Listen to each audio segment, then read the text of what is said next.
సంగారెడ్డి జిల్లా వ్యాప్తంగా కూడా బీసీలకు జరుగుతున్నటువంటి మోసం మొత్తం తెలంగాణలో గత 12 సంవత్సరాలుగా కూడా బీసీలకు జరుగుతున్నటువంటి అన్యాయం, నిధులు ఎలా వస్తున్నాయి, ఎలా ఖర్చు చేస్తా ఉన్నారు, బీసీల పుట్ట ఎలా కొడుతున్నారని చెప్పేసి మన తీర్మానం వల్ల అసెంబ్లీలో కూడా గొంతు విప్పి తెలంగాణ మొత్తం కూడా వినిపించేలాగా ఎలా మనకు మోసం జరుగుతుందని తెలియజేశారు. ఇది గవర్నమెంట్ నుంచి తీసుకున్నటువంటి ఖర్చులు లెక్కలు తీసుకున్నటువంటి ఎంత ఖర్చు చేశారు, నిధులు ఎన్ని వచ్చాయని చెప్పేటటువంటి పత్రము. ఇది ఈరోజు సంగారెడ్డి జిల్లా కలెక్టర్ కార్యాలయంలో కలెక్టర్ గారికి ఇవ్వడం జరిగింది. అయితే గత 2 సంవత్సరాలుగా ఉన్న కాంగ్రెస్ ప్రభుత్వం కూడా ఇదే తరహాలో మోసం చేస్తా ఉంది. ఇవి చూసుకున్నట్టయితే ఆర్థిక సంవత్సరంతో సహా బీసీలకు ఎట్లాంటి అన్యాయం జరుగుతుందనే విషయం 7 ఖర్చు చేసిందేమో 1,073 కోట్లు. 2016 నుంచి 17 వరకు 4,622 బడ్జెట్ కేటాయిస్తే 2,692 కోట్లు ఖర్చు చేశారు. 2017 నుంచి 18 వరకు 5,070 కోట్లు నిధులు కేటాయిస్తే 2,866 కోట్లు ఖర్చు చేశారు.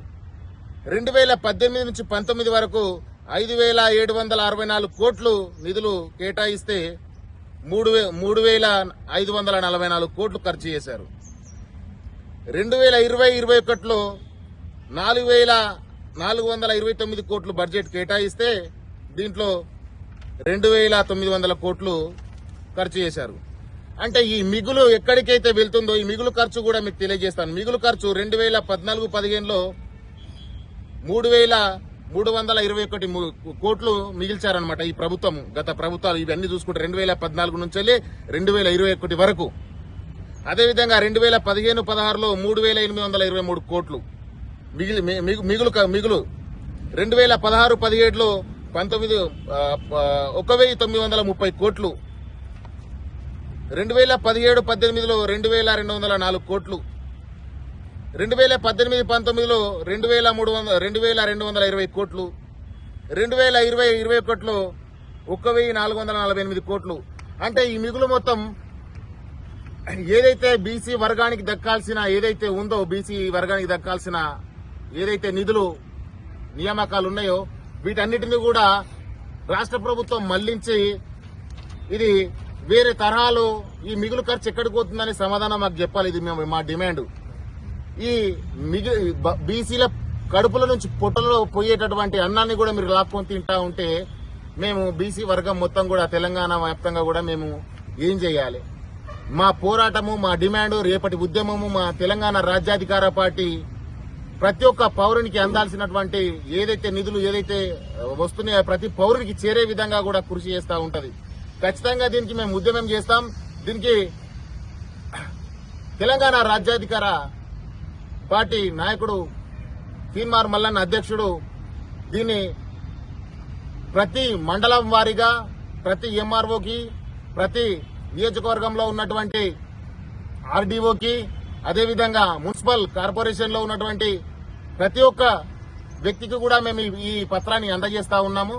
ఈ కాంగ్రెస్ ప్రభుత్వం ముఖ్యమంత్రి రేవంత్ రెడ్డి ఇంతలా మాకు మోసం చేస్తా ఉంటే మేము ఇది ప్రతి పౌరునికి బయటకు కనిపించే విధంగా మేము ఈ పత్రాలు చూపించి మాకు ఎక్కడ అన్యాయం జరుగుతుందనేది ప్రతి ఒక్కరికి తెలియజేసేలా మేము ముందుకు వెళ్తా ఉన్నాం.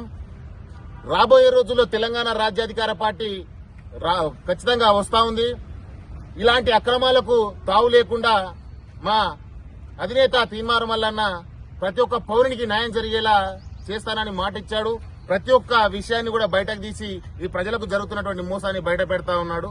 దీన్ని మేము ఈ రోజు కలెక్టర్లో ఇచ్చి మేము కలెక్టర్ గారికి కూడా ఫిర్యాదు ఇచ్చడం, ఈ వినతి పత్రం ఇవ్వడం జరిగింది. దీనిపైన ఖచ్చితంగా ఉన్నత సమీక్ష జరిపి మాకు న్యాయం జరిపేలా వాళ్ళు కూడా ప్రజాస్వామ్యంలో వచ్చి కూడా వాళ్ళు ఈ లెక్కలు ఎటువైనా చెప్పాల్సిన బాధ్యత ప్రతి ఒక్కరికి ఉందని చెప్పేసి తెలియజేస్తా ఉన్నాను.